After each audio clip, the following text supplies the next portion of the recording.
اعوذ باللہ من الشیطان الرجیم، بسم اللہ الرحمن الرحیم۔ نماز کے ٹاپک میں آج ہم دیکھیں گے تیمم کیا ہوتا ہے۔ تیمم جو ہے وہ جب آپ ایسی سچویشن میں ہوں کہ جب آپ کو پانی نہ ملے تو طہارت کی نیت سے پاک مٹی کا قصد کر کے اسے ہاتھوں اور منہ پہ ملنا تیمم کہلاتا ہے۔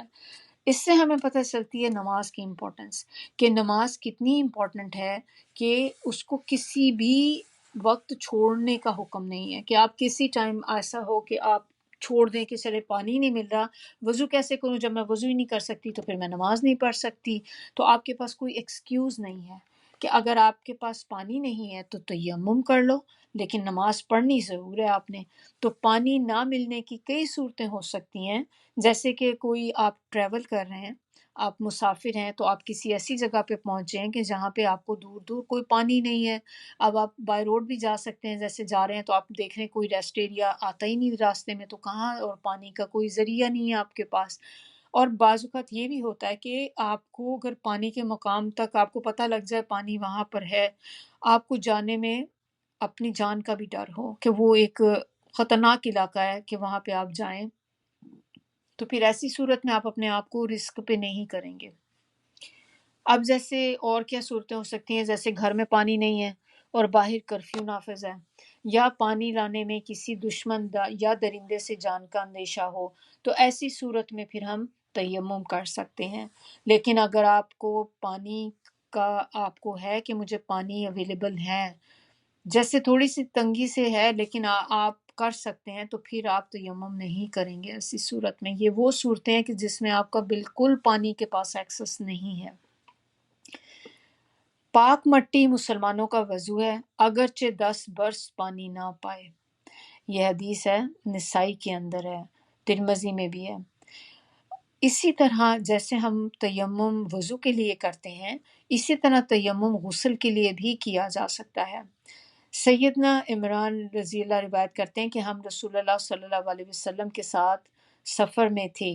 آپ نے لوگوں کو نماز پڑھائی، جب نماز سے پھرے تو دیکھا کہ اچانک آپ کی نظر ایک آدمی پہ پڑی جو لوگوں میں الگ بیٹھا ہوا تھا۔ اس نے لوگوں کے ساتھ نماز نہیں پڑھی تھی، تو رسول اللہ صلی اللہ علیہ وسلم نے اس سے پوچھا کہ اے فلاں، لوگوں کے ساتھ تم نماز پڑھنے سے تجھے کس چیز نے روکا؟ تو اس نے کہا کہ مجھے جنابت پہنچی اور پانی نہ مل سکا۔ تو آپ صلی اللہ علیہ وسلم نے فرمایا، تجھ پہ مٹی سے تیمم کرنا لازم ہے، بس وہ تیرے لیے کافی ہے۔ سیدنا ابن عباس فرماتے ہیں کہ سردی کا موسم تھا، ایک آدمی کو غسل جنابت کی ضرورت پیش آئی، اس نے اس بارے میں دریافت کیا تو اسے غسل کرنے کو کہا گیا، اس نے غسل کیا جس سے اس کی موت واقع ہو گئی۔ جب اس واقعے کا ذکر رسول اللہ صلی اللہ علیہ وسلم سے کیا گیا تو آپ نے فرمایا، ان لوگوں نے اسے مار ڈالا، اللہ ان کو مارے، بے شک اللہ تعالیٰ نے مٹی کو پاک کرنے والا بنایا ہے، وہ تیمم کر لیتا۔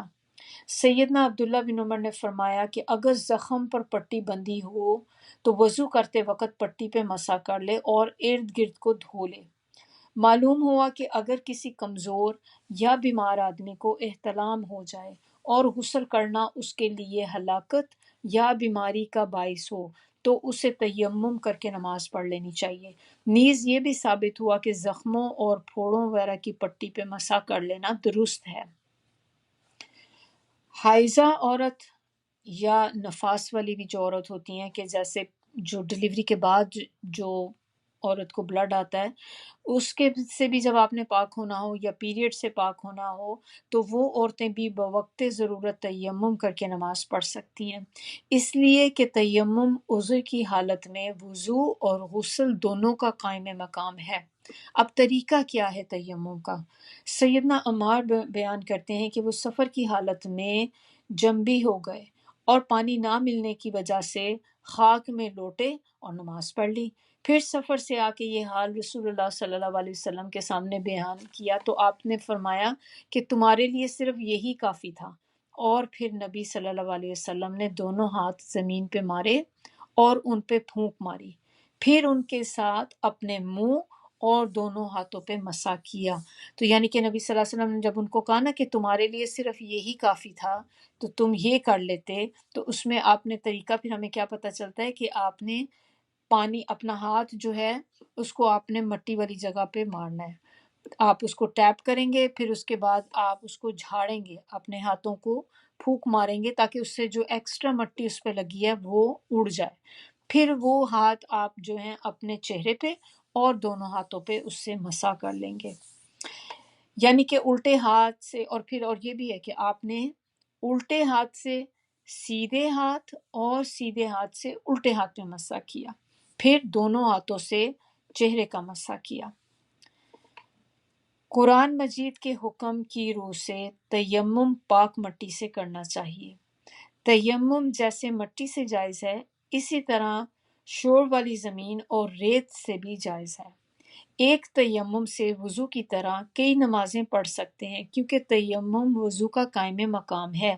جن چیزوں سے وضو ٹوٹتا ہے انہی چیزوں سے تیمم بھی ٹوٹ جاتا ہے۔ اگر نماز پڑھ لینے کے بعد پانی کی موجودگی کا علم ہو جائے تو اسے باوضو ہو کر نماز دہرانے یا نہ دہرانے کا اختیار ہے، کہ آپ نے نماز پڑھ لی تیمم کے ساتھ، اس کے بعد آپ کو پانی مل گیا، تو اب آپ کیا کریں گے؟ آپ اس میں اب دونوں چیزیں ہیں، آپ یا تو یہ کہ آپ نے جو پڑھ لی کیونکہ وہ بھی کافی ہے، اور یا پھر یہ کہ اگر آپ نے پانی سے وضو کیا ہے تو اگر آپ چاہتے ہیں کہ آپ نماز کو لوٹا دیں، دوبارہ پڑھیں،